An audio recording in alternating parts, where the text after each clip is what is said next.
Good morning, everyone, and welcome into Local4’s 4 Things You Need to Know to Start Off Your Day. I'm Ian Mason. We have breaking news this morning. Local4 today offline, unfortunately. We're having some problems getting into our feed today, so we're going to get up as quickly as we can. Just wanted to warn you guys that this might be something that is going to be hard for us to do. So you can get your morning news right here. Let's go ahead and jump into today's top stories. Our first story today, we're going to go ahead and talk about some pretty exciting events happening over in Grand Island. We have officials hosting the Nebraska Veterans Cemetery is officially open to the public in Grand Island. The dedication ceremony was held on Saturday with many guest speakers from across the state. Those speakers included Governor Jim Pillen, U.S. Senators Deb Fischer and Pete Ricketts, as well as State Senator Dan Quick. The event included a flyover, a firing salute, and the retiring of colors by the United Veterans Color Guard. The ceremony and speeches were provided not only to state pride, but national pride for those who attended. The event does not stop at the ceremony, though. It was followed up by celebrations at the United Veterans Club that included food, a car show, and more. And the Central District Health Department will start spraying for mosquitoes during early morning and late evening hours when mosquitoes are most active. Spraying will only happen when the weather is possible, allows, and public notices will be given when possible. As far as public cases of viruses from mosquitoes, and so far there are no reported cases of West Nile in the area. Health officials say the risk usually peaks in late summer and early fall, so they're trying to get ahead of that.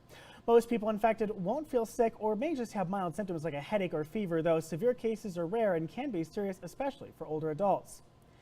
And in our third story, Senator Ricketts held a press call on Wednesday to champion the federal budget bill he helped pass, and he said that he believes the bill will be successful in creating jobs for Grand Island.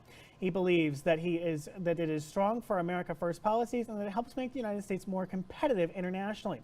Nebraska Democratic Party Chair Jane Klebb says Nebraskans voted against it because it's a program they don't want as far as bills for tax breaks for private schools and those who attend. She says Nebraskans voted against it because it's a program they don't want. Elected officials are not listening to their constituents. Of course, unfortunately, that script had to be shortened because we are trying to get that was taken from the morning show, but unfortunately not everything could make it in here. I can't play shots on our program, unfortunately. So it's one of those things that just happens to be that we weren't able to give you guys the full story. We're going to have that, though, on our website later on today, so look forward to that. As far as the weather for today, though, here's what we've got going on. Temperatures up in the 90s today. They're going to be in the 90s for a while.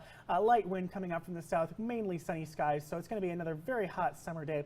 We're going to see that hot summer day trend continuing to tomorrow, though, but you do have a chance of thunderstorms overnight in the evening tomorrow, and then, of course, leading it to Wednesday morning. And then we'll see more chance of thunderstorms overnight pretty much every night over the next coming weeks. Those could be severe. They're going to be really hard to predict. They're going to be scattered. So, you know, it's one of those things where you're going to want to tune in each morning to figure out what to expect. As far as the temperatures, though, quite interesting. We're going from 94 to 84, so we have a 10-degree drop.